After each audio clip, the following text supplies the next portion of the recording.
Hello user, आज हम जानेंगे मार्ग ईआरपी सॉफ्टवेयर में सेल और परचेज बिल के लिए न्यू लेजर कैसे बनाते हैं।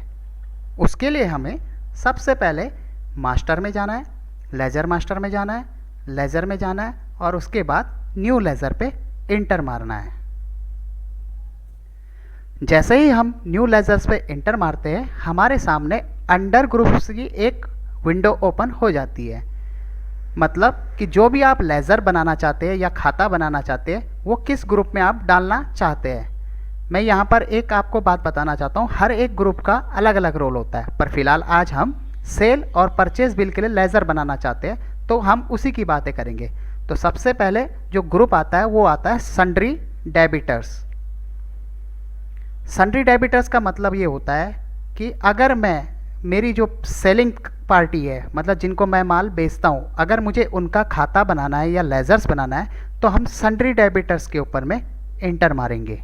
उसके बाद में सन्ड्री क्रेडिटर सप्लायर, इसका मतलब है कि अगर मैं जिन पार्टी से मैं माल परचेज करता हूँ, अगर उन पार्टियों का मुझे लेज़र क्रिएट करना है, तो मैं सन्ड्री क्रेडिटर सप्लायर पे इंटर मारूंगा।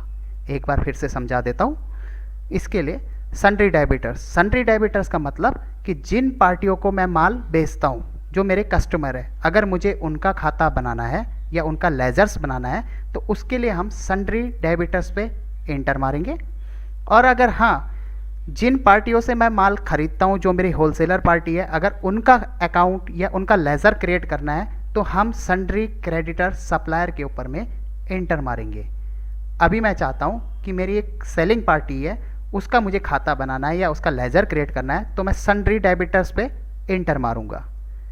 जैसे ही हम यहाँ पर ग्रुप, जो भी हमारा ग्रुप्स है, उसके ऊपर में इंटर मारते हैं, तो सबसे पहले हमारे सामने न्यू लेज़र की विंडो ओपन हो जाती है। उसके लिए सबसे पहला ऑप्शन आता है लेज़र नेम। लेज़र नेम का मतलब कि जो भी मेरे कस्टमर्स है, उनकी फर्म का क्या नाम है, यहाँ पर हमें वो नाम मेंशन करना है।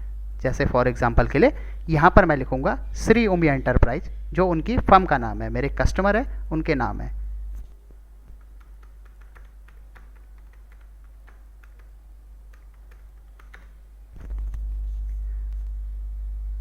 नेक्स्ट ऑप्शन आता है स्टेशन। स्टेशन का मतलब कि ये जो पार्टी है, ये कौन से सिटी से बिलोंग करती है। फॉर एग्जांपल के लिए ये पार्टी महसाणा सिटी से बिलोंग करती है।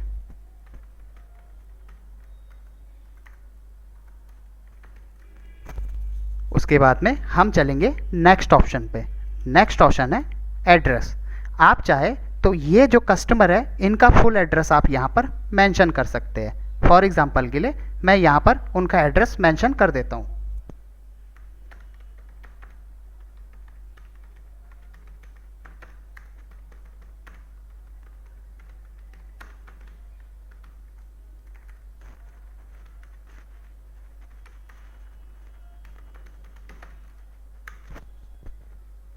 नेक्स्ट ऑप्शन आता है पिन कोड। आप चाहे तो यहाँ पर उस पार्टी का पिन कोड भी मेंशन कर सकते हैं।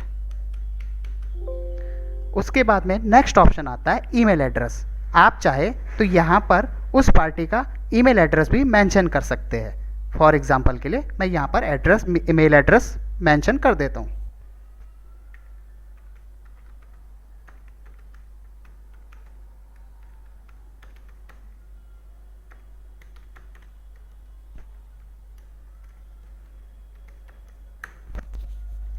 नेक्स्ट ऑप्शन है वेबसाइट। आप चाहे तो यहाँ पर उस पार्टी की वेबसाइट को भी मेंशन कर सकते हैं, और अगर आप नहीं चाहते तो इस ऑप्शन को आप स्किप कर सकते हैं। उसके बाद में नेक्स्ट ऑप्शन आता है कॉन्टैक्ट पर्सन। कॉन्टैक्ट पर्सन का मतलब कि ये जो पार्टी है, यहाँ पर अगर मुझे किसी से कांटेक्ट करना हो इन पार्टी से, तो हम लोग उस पार्टी को किसको कांटेक्ट कर सकते हैं, यहाँ पर हमें उनका नाम लिख देना है। अगर आप चाहते हैं तो यहाँ पर मेंशन कर सकते हैं, नहीं तो इस ऑप्शन को भी स्किप कर सकते हैं। उसके बाद में नेक्स्ट ऑप्शन आता है डेजिनेशन। डेजिनेशन मतलब जिन पार्टी से आप कांटेक्ट करेंगे, उनकी उस फर्म में क्या पोजीशन है। अगर आप यहाँ पर मेंशन करना चाहते हैं तो आप मेंशन कर सकते हैं, नहीं तो इस ऑप्शन को भी आप स्किप कर सकते हैं। उसके बाद में नेक्स्ट ऑप्शन आता है फ़ोन नंबर। फ़ोन नंबर का मतलब आप यहाँ पर उस पार्टी का लैंडलाइन नंबर डाल सकते हैं। अगर आप उनका लैंडलाइन नंबर नहीं है तो आप इस ऑप्शन को स्किप कर सकते हैं। उसके बाद में नेक्स्ट ऑप्शन आता है मोबाइल नंबर। मोबाइल नंबर का मतलब जिन पार्टी से आप कांटेक्ट करेंगे उनका मोबाइल नंबर क्या है। फॉर एग्जांपल के लिए मैं यहाँ पर एक मोबाइल नंबर डाल देता हूँ। उसके बाद में नेक्स्ट ऑप्शन आता है जीएसटी नंबर। जीएसटी नंबर का मतलब कि जिस पार्टी का आप लेज़र क्रिएट कर रहे हैं उनका जीएसटी नंबर क्या है। अगर उनका यहाँ पर जीएसटी नंबर है तो आप यहाँ पर जीएसटी नंबर डाल सकते हैं। अगर उनका जीएसटी नंबर नहीं है तो आप इस ऑप्शन को स्किप कर सकते हैं। फॉर एग्जांपल के लिए यहाँ पर एक जीएसटी नंबर मैं डालना चाहूँ और जीएसटी नंबर डालते वक्त जब आपका जीएसटी नंबर कंप्लीट हो जाए और आपको नेक्स्ट ऑप्शन में जब नेक्स्ट ऑप्शन के लिए आप इंटर मारेंगे और कुछ इस तरीके की विंडो दिखाई दे तो इसका मतलब ये है कि ये जो जीएसटी नंबर आपने मेंशन किया है इस जीएसटी नंबर में कुछ ना कुछ मिस्टेक हुआ है। तो आप सिंपल सा नो पे इंटर मारेंगे और एक बार उस जीएसटी नंबर को रीचेक कर लेंगे। जैसे ही आप रीचेक करेंगे उसके बाद में इंटर मारेंगे और इसको यस करेंगे तो ये ऑटोमेटिक ही आगे चला जाएगा। उसके बाद में नेक्स्ट ऑप्शन आता है आईटी पैन नंबर। आप चाहे तो यहाँ पर उस पार्टी का आईटी पैन नंबर या पैन कार्ड नंबर मेंशन कर सकते हैं। उसके बाद में आप एंड तक इंटर मारेंगे